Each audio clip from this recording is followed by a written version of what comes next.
नैनं छिन्दन्ति शस्त्राणि नैनं दहति पावकः न चैनं क्लेदयन्त्यापो न शोषयति मारुतः। इस आत्मा को शस्त्र नहीं काट सकते, इसको आग नहीं जला सकती, इसको जल नहीं गला सकता और वायु नहीं सुखा सकता। इस आत्मा तक ना तो जल पहुंच सकता है, ना अग्नि पहुंच सकती है, ना वायु पहुंच सकती है, ना शस्त्र पहुंच सकते हैं।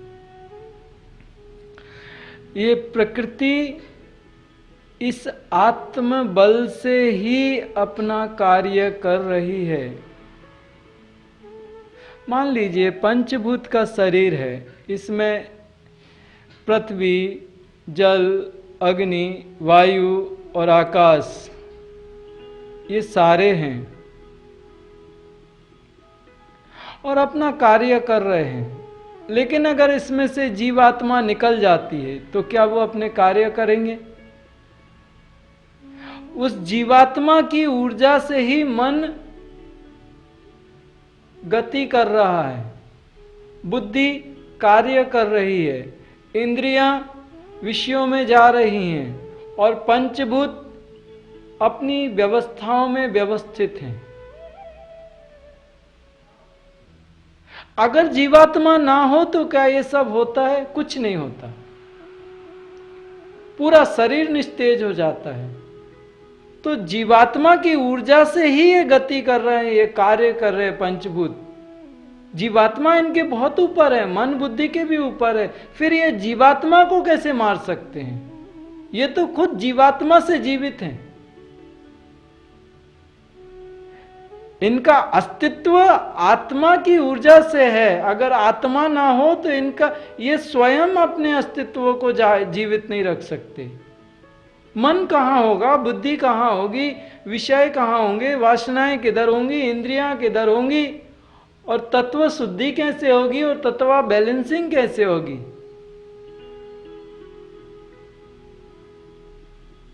ये जीवात्मा से बहुत नीचे हैं, आत्मा से बहुत नीचे हैं। आत्मा की ऊर्जा से ये जागृत हैं, आत्मा की ऊर्जा से ये संतुलित हैं, आत्मा की ऊर्जा से ये अपना कार्य कर रहे हैं। अगर आत्मा की ऊर्जा से बंद कर दिया जाए इनको तो ये अपने या कहीं इनमें कुछ भी नहीं है।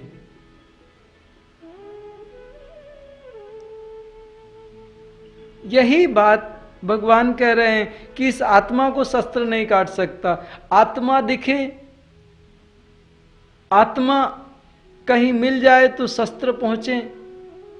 आत्मा है ही नहीं है तो शस्त्र कहां से? आत्मा तो ना देख सकते हैं साधारण आंखों से। एक्चुअल पंचभूत के ऊपर इंद्रियां हैं और इंद्रियों के ऊपर मन है।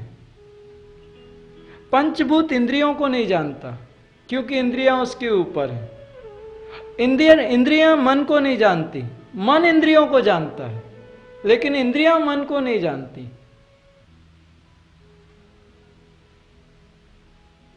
और मन बुद्धि को पूरा नहीं जानता, बुद्धि मन को पूरा जानती है।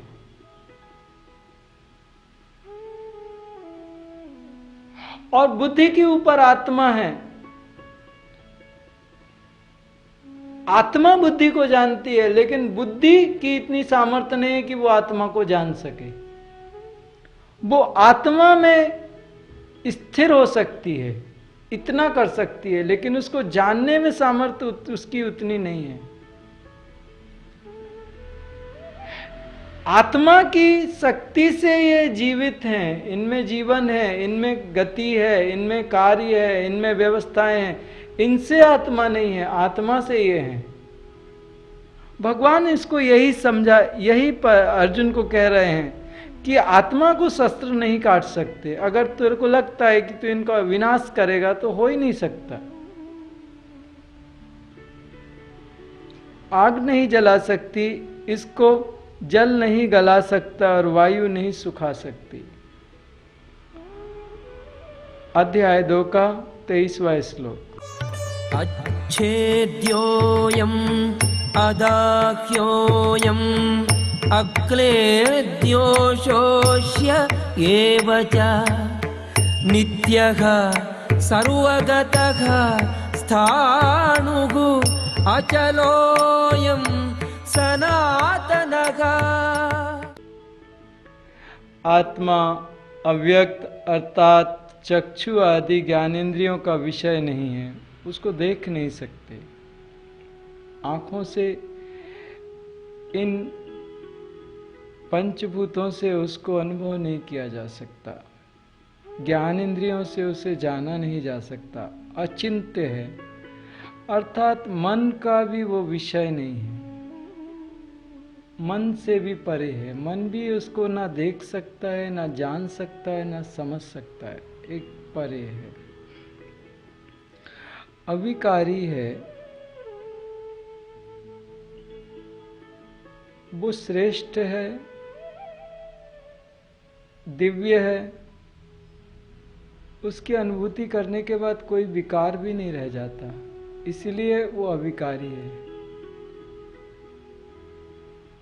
अतएव आत्मा में इस प्रकार से जन्म और विनाश का अभाव देखकर शोक करना उचित नहीं है, क्योंकि यह आत्मा अच्छेद्य है। यह आत्मा अदाह, अक्लेद्य और निस्संदेह अशोष्य है, तथा यह आत्मा नित्य, सर्वव्यापी, अचल, स्थिर रहने वाला सनातन है। नित्य है, सर्वव्यापी। सर्वव्यापी जो आत्मस्वरूप पुरुष हैं, भगवान शिव उनके बारे में कहते हैं, अखंड मंडलाकारम व्याप्तम येन चराचरम तत्पदम दर्शितम येन तस्मै श्री गुरुवे नमः। अखंड मंडलाकारम, पूरे ब्रह्मांड में अखंड होके, व्याप्तम येन चराचरम, सब में वो व्याप्त हैं, चर और अचर में अखंड रूप से व्याप्त हैं। जैसे हवा बह रही है, सब में बह रही है, आकाश है, सब में है। ऐसा नहीं कि इसमें है फिर उसमें है, नहीं, इसमें भी है और इसके बाहर भी है, इसके भीतर भी है, उसमें भी है, सब में है। अखंड मंडलाकारम व्याप्तम येन चराचरम तत्पदम दर्शितम येन तस्मै श्री गुरुवे नमः। भगवान शिव ऐसे गुरु को प्रणाम करते हैं। यहाँ पे कृष्ण भी वही कहता है, सर्वव्यापी है, आत्मा सर्वव्यापी है। अगर आत्मस्वरूप हो गए तो फिर सर्वव्यापी है। जो आत्मस्वरूप पुरुष है वो दर्शाता नहीं है कि वो सर्वव्यापी है, लेकिन वो सर्वव्यापी ही हो सकता है। ये उसके गुण हैं। आत्म स्वभाव में स्थित होने के बाद ये उसमें प्रागट्य होता है। समर्थ अपने साथ अपने भक्तों को कहता है, डरो मत, मैं तुम्हारे पीछे ही हूं। समर्थ इन शब्दों की पुष्टि करता है। सब में व्याप्त है, इसलिए पीछे हो सकता है, सबके आगे भी हो सकता है। आगे होता है तो रास्ता दिखाना पड़ेगा, पीछे है तो तुम चलो, हम सही रास्ते पे चलोगे तो हम रक्षा करेंगे। पीछे का मतलब है रक्षा। जहां भय होता है वहां रक्षा की आवश्यकता होती है।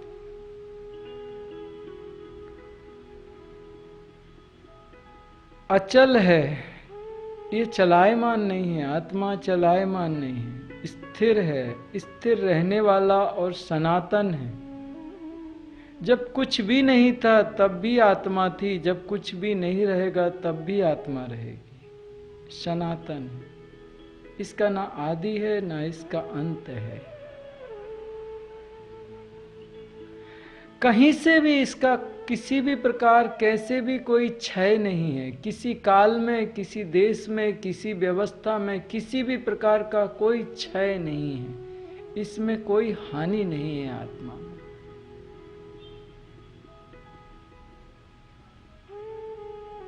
अविकारी है, सच्चित आनंद स्वरूप है, कोई दुख नहीं है, परम आनंद की अवस्था है, गुण है इसका परम आनंद।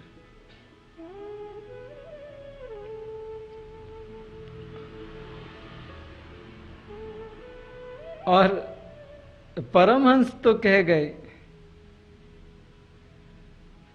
कि इसकी अनुभूति उत्कृष्ट नहीं है, झूठी नहीं है इसकी अनुभूति। किसी ने जलेबी खा ली, किसी ने मिठाई खा ली और कह दिया मीठा हो गया, मीठा है। किसी ने कुछ तीखा खा दिया, मिर्ची खा ली और कह दिया तीखा है। किसी ने कुछ खा लिया और कह दिया, अपनी अनुभूति बता दी खारा है, लेकिन कोई ये नहीं बता पाया। उसने जान लिया लेकिन वो बता नहीं पाया कि परमात्मा ऐसा है, इसलिए झूठा नहीं हुआ। खाने के बाद किसी ने बताया नहीं, कोई बता नहीं पाया इसको। एक हमारे इतिहास में एक संत हो गए, उनको पलटू कहा गया। बड़े अच्छे व्यापारी थे, एकाएक संसार से मन पलट गया और परमात्मा में लग गया। पलट गए, एकाएक पलट गए। सब कुछ था, सब ऐश्वर्य थे और एकदम पलट गए, सब छोड़ दिया और परमात्मा की ओर पलट गए। तो उनके बारे में बड़ी सुंदर घटना हम बच्चे लोग याद रखते हैं। उस समय आश्रम हुआ करते थे और उन आश्रमों में साधक पूर्ण समर्पण के साथ साधना करते थे और बहुत सिद्ध हुआ करते थे। वो साधक सिद्धत्व की स्थिति को प्राप्त हो जाते थे। तो साधक लोग हमेशा कहते थे कि जब आत्मा अनुभूति होती है तो कैसे होती है, क्या होता है, जीवन के परे मृत्यु क्या है और उस मृत्यु पे विजय क्या है। जरा जिसने मृत्यु के परे गया है, जो सिद्धत्व को प्राप्त हुआ है, तो वो लोग आपस में निश्चय करते थे कि देखो भाई, अपन लोग साधना कर रहे हैं, अपन में से कोई ना कोई अब सिद्धत्व को प्राप्त होगा, वो जीवन के परे मृत्यु पे विजय प्राप्त करेगा और जो भी करेगा वो बताएगा कि आखिर हुआ क्या उधर।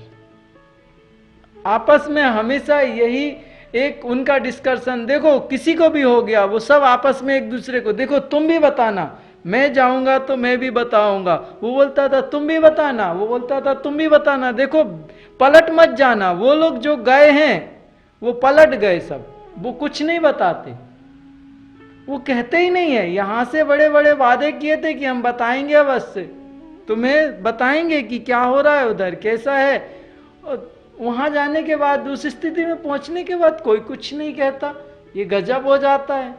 सारे लोगों को ही पीड़ा कि देखो, सिद्धत्व के पहले तो कहता था कि हम बता देंगे, हम सब बताएंगे जो जो होगा, और सिद्धत्व की प्राप्ति हुई कि वो मनमानी कान कर कुछ बताता ही नहीं है, हंसता है।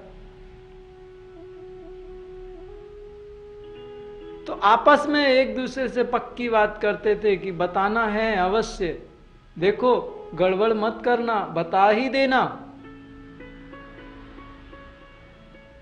तो पलटू राम जी को जब सिद्धत्व की अनुभूति हुई और लोगों ने पूछा, पलटू राम जी क्या हुआ, क्या देखा, क्या पाया, तो पलटू राम जी का कह कसा, जोर से ठहाका लगाया। पलटू राम जी ने जोर जोर से हंसने लगे। वो साधक बोले, पलटू राम जी जरा रुको तो, बताओ तो हुआ क्या पलटू राम जी। पलटू राम जी से जो जितना पूछता था पलटू राम जी उतने जोर से हंसते थे। हंसते हंसते हंसते हंसते लोग पूछते रहे और पलटू राम जी हंसते रहे हंसते रहे हंसते रहे। पलटू राम जी ने कुछ नहीं बताया। और उस स्थिति में जाने वाला कोई भी साधक जो सिद्धत्व को प्राप्त हुआ, कोई बता ही नहीं पाया, क्योंकि वो वाणी के परे है। वाणी वहां हीन हो जाती है, दुर्बल हो जाती है, वहां पे वो बहुत छोटी हो जाती है। उसमें वो परमात्मा की अनुभूति भरी नहीं जा सकती।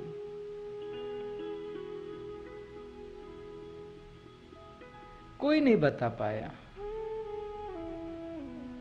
कृष्ण के शब्द सिर्फ उसके गुणों के बारे में बता रहे हैं, ये नहीं बता रहे कि वो ये है। उसके गुण बता रहे हैं। अच्छेद्य है, अदा है, अक्लेद्य है, निसंदेह अशोष्य है, आत्मा नित्य है, सर्वव्यापी है, अचल है, स्थिर रहने वाला, सनातन। लेकिन ये तो गुण है। आत्मा की तो बताओ कैसी है, किस रंग की है, कितने साइज की है, क्या हाथ पैर भी हैं, आंखें भी हैं क्या, कैसे चलती है, कैसे देखती है, क्या करती है। आत्मा सूक्ष्म से सूक्ष्म है, व्यापक से व्यापक है। गुण हो गए, बताइए तो कोई नहीं बता पाया। इसीलिए परमहंस रामकृष्ण परमहंस कह गए ये झूठा नहीं हुआ, ये हमेशा नित्य है। कोई नहीं बता पाया इसको। किसी की जिह्वा पे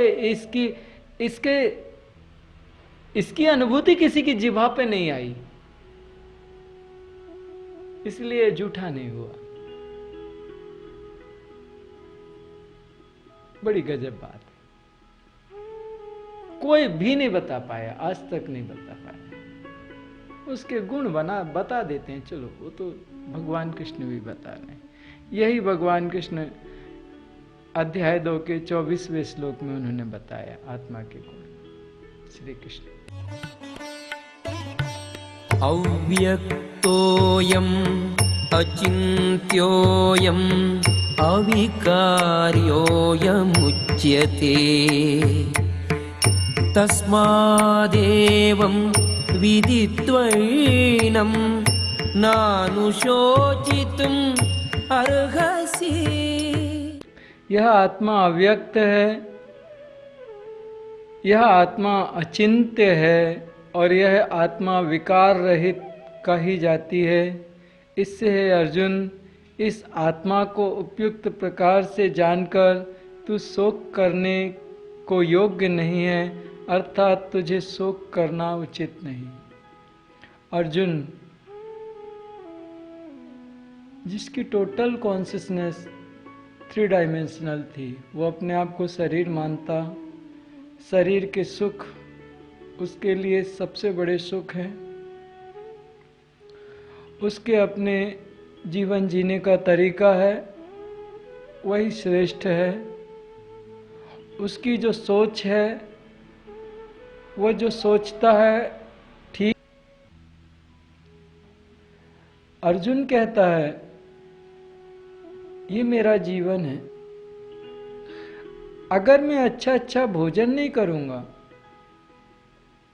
अच्छे दृश्य नहीं देखूंगा, इस जीवन को नहीं भोगूंगा, इन सुखों को भोग के इन सुखों को अगर मैं छोड़ दूंगा तो साधना करने के बाद भी मुझे क्या मिलेगा? जब मैंने अपने मन को ही मार डालना है, जब मैंने अपनी इंद्रियों को ही सुखा डालना है, तो साधना के बाद जो मुझे मिलेगा उसको मैं अनुभव कैसे करूंगा?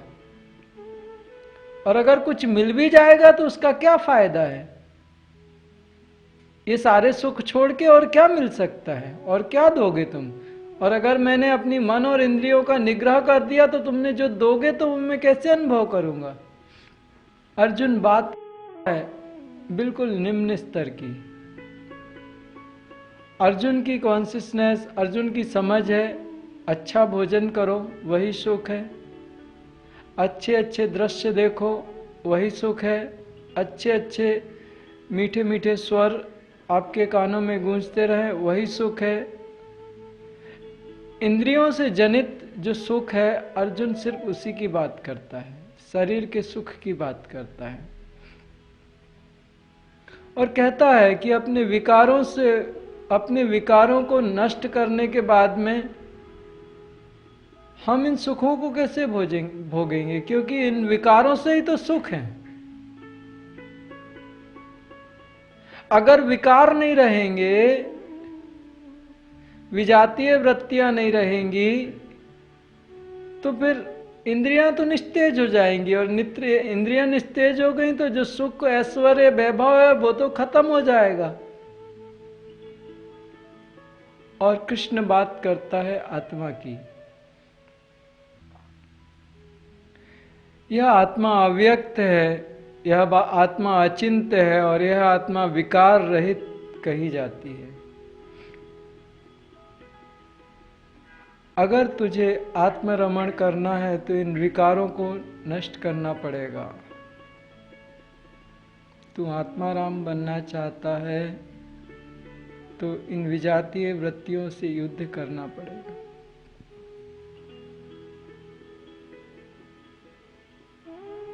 इन सुख दुख से तुझे ऊपर उठना पड़ेगा।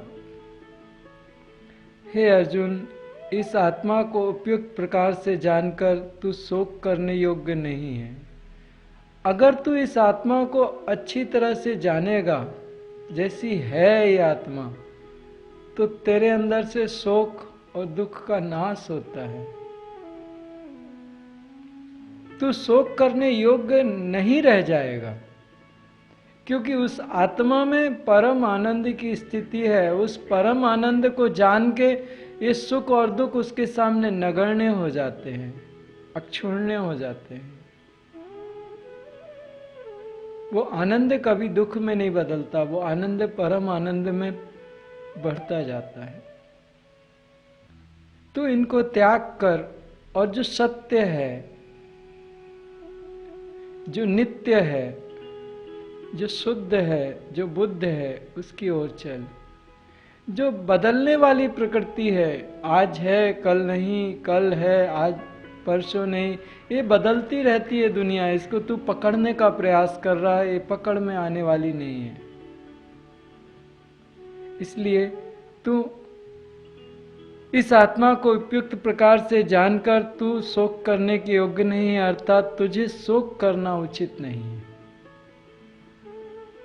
भगवान आत्मा की बात कहते हैं। इसके आगे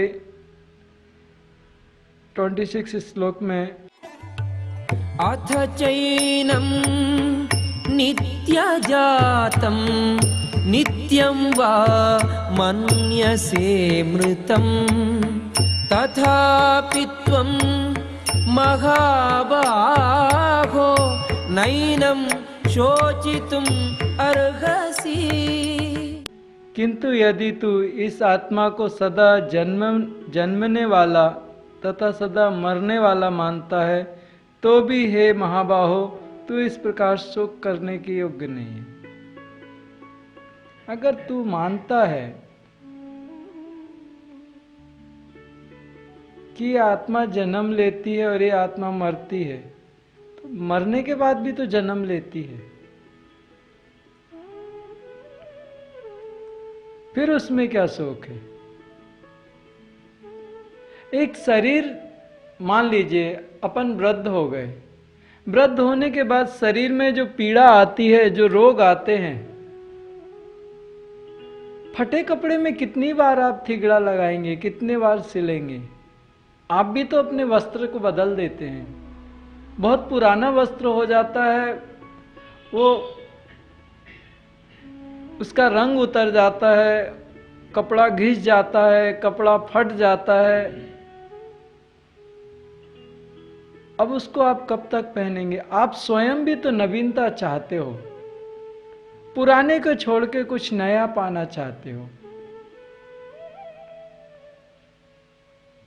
जब आप पुराने को छोड़ोगे नहीं तो नया आपको कैसे मिलेगा?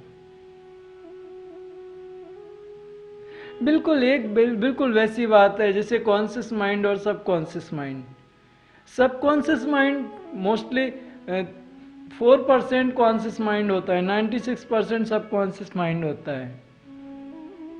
हम कॉन्शियस माइंड को छोड़ ही नहीं पाते, इसलिए 96% हमारा जो ब्रेन है वो अनयूज्ड ही रह जाता है। हमारी एक कमजोरी है कि हमें जो आसानी से मिला है वो हम छोड़ने को तैयार नहीं। अगर जो आसानी से मिला है, अगर हम उसको छोड़ के आगे बढ़ें तो उससे कई गुना ज्यादा हमारे लिए रखा हुआ है। 4% से इंसान क्या करेगा, क्या सुने, क्या समझेगा? अगर वो भीतर सबकॉन्शियस में चला जाए तो 96% यूज कर सकता है, वो तो अनयूज्ड ही रह जाता है। कितने लोगों ने किया वो 96%? कितने प्रतिशत लोग यूज करते हैं? कोई बहुत मुश्किल से पहुंचते, क्योंकि 4% में इतने संकल्प विकल्प आते हैं, इतने संकल्प विकल्प, उसी संकल्प विकल्प में तो हमारी जिंदगी खत्म हो जाती है। 24 घंटा उसी कॉन्शियस माइंड के विचार ही चलते रहते। कभी 10 मिनट के लिए अगर रुक जाए वो कॉन्शियस माइंड के विचार और शांति हो जाए तो हम सबकॉन्शियस में एंटर कर जाए आराम से।